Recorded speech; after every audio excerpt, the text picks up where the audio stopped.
The Evil History of Ford. On July 30, 1863, Henry Ford was born on a farm in Greenshield Township, Michigan.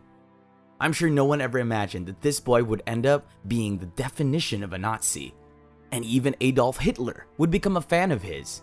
In this video, we'll look at Henry Ford's dark personality trait.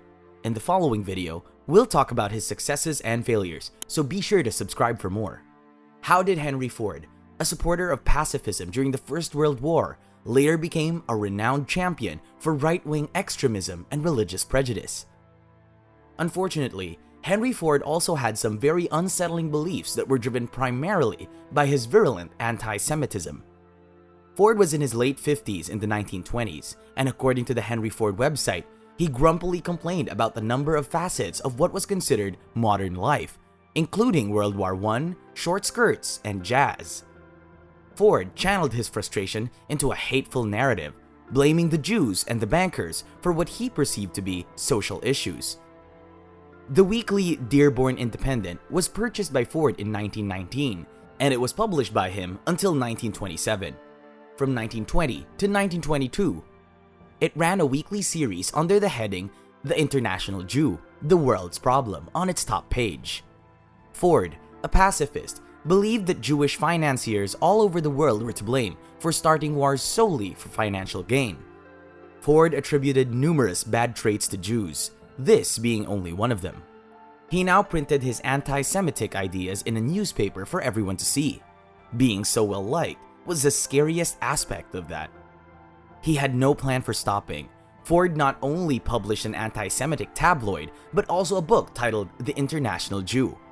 It was made up of the most aggressive and popular stories that the Dearborn Independent had published. This is a manifesto that no one should support. Ford finally shut down the Dearborn Independent and all of his work, however, as a result of a libel case. In Germany, they received a very positive response. Ford's papers, according to Nazi commander Baldur von Schirach, were the cause of his conversion to anti-Semitism. The anti-Semitic column served as a mirror for nativist and anti-immigrant organizations. This incident upset many people who called for retractions, refused to carry the Dearborn Independent, and boycotted Ford cars. In response, Henry Ford stopped publishing the column in January 1922, but it was back in circulation in less than a year, according to the Henry Ford website, when the newspaper published several articles accusing Jewish activist and lawyer Aaron Shapiro of exploiting farmers' collectives. Things really got out of hand. Shapiro prosecuted Ford after filing a defamation suit. Before he was due to testify, Ford shut down the Dearborn Independent. He consented to give Shapiro a written apology and monetary compensation. Adolf Hitler was a supporter of Ford because of how well-known and pervasive his anti-Semitism was. Ford contributed significantly to the Nazi Party and was consumed by anti-Semitism. One of the most significant sources of funding that put Hitler in power came from outside. Hitler received his financial clout from Ford.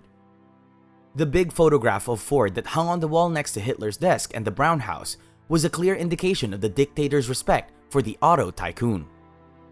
Hitler lauded Ford in Mein Kampf, saying that only a single brilliant man, Ford, still preserves perfect independence, and raved about his alleged freedom from Jewish influence. It must be noted that neither Ford nor Hitler supported the idea of human equality. According to Ford, the idea of equality for all men is the height of foolishness. Men are not of equal value or importance, according to Hitler. Ford claimed democracy is nothing but a leveling down of ability that results in waste. Ford's book was used extensively as a recruiting tool by the Nazis.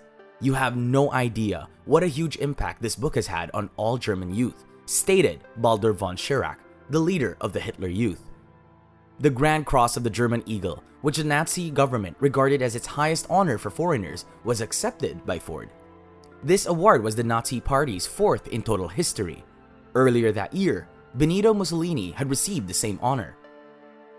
Henry Ford is one of the most peculiar and, in some respects, least fascinating major figures in history.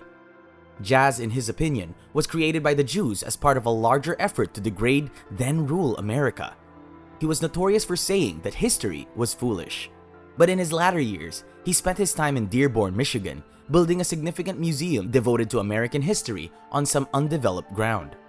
Ford gathered everything to the greatest extent possible when he desired the facility where his hero, Thomas Edison, the inventor of the electric light, had worked. Simply removing the structures from their foundation, he transported them to Dearborn along with 7 carloads of the New Jersey soil they had been standing on, so they could live their days amidst the familiar grass and fungus. Don't you think he's crazy? Ford's nature suddenly started to curdle and darken at the height of industry-unique success. Spending time with him has a disturbing, almost spooky feel. He changes from being a genuinely outstanding man to a rather awful one almost exactly halfway through his life. He moved his focus to goals that were either monotonous, square dancing, harmful, anti-Semitism, or tragic. He firmly controlled his immensely clever son Edsel to the point that many people, including Edsel's own son Henry II, believed he hounded him into his grave. He continued to bring misery to his plant for his final 20 years at the company. Ford employees began whispering among themselves in the middle of the 1930s, who invented the Gestapo, Henry or Adolf? Ford's status and fortune allowed him to convert his eccentricity into borderline megalomania. Investigators were engaged by the Ford Sociological Department. They investigated and scrutinized all of his employees' loyalties and private lives.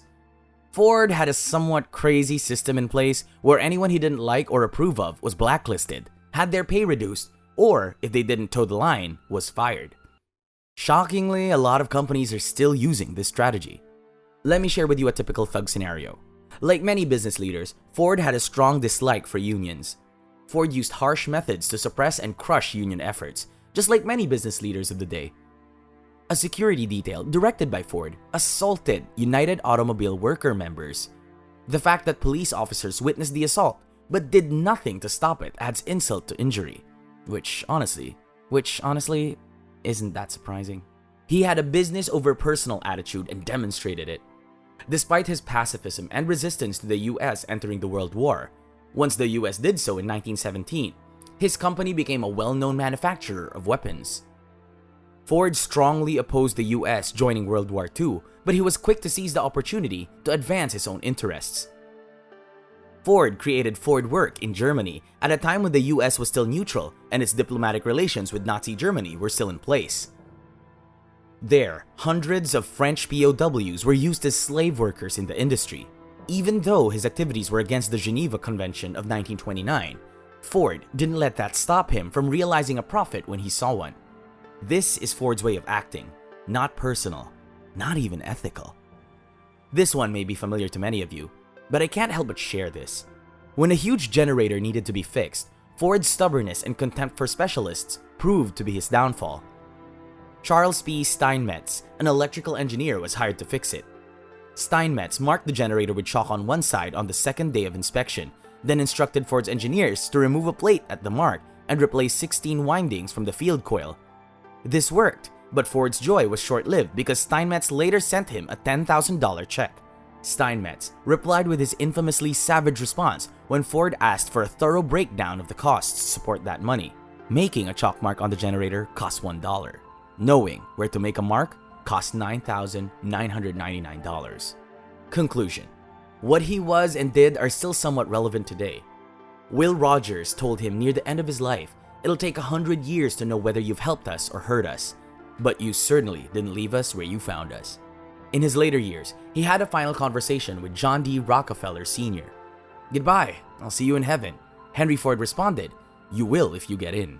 Even in his final breath, we can detect his insanity. Flooding on the Rouge River, which runs through Fairlane's grounds, had cut off electricity at the time of his death. Candles and vintage kerosene lamps were the only lighting in his home, recreating the scene of his birth, which occurred in the same county many years before. In a single sentence, Henry was a traitor to the United States and an adversary of American ideals. Ford can simply be summed up in one word: evil. How would you rank Henry Ford after watching this video? How many out of 10 do you think his darker side represents? Comment below. Hope you enjoyed the video and don't forget to like and share. Ford passed away at the age of 83 on April 7, 1947 from a brain hemorrhage. He was laid to rest in Detroit's Ford Cemetery.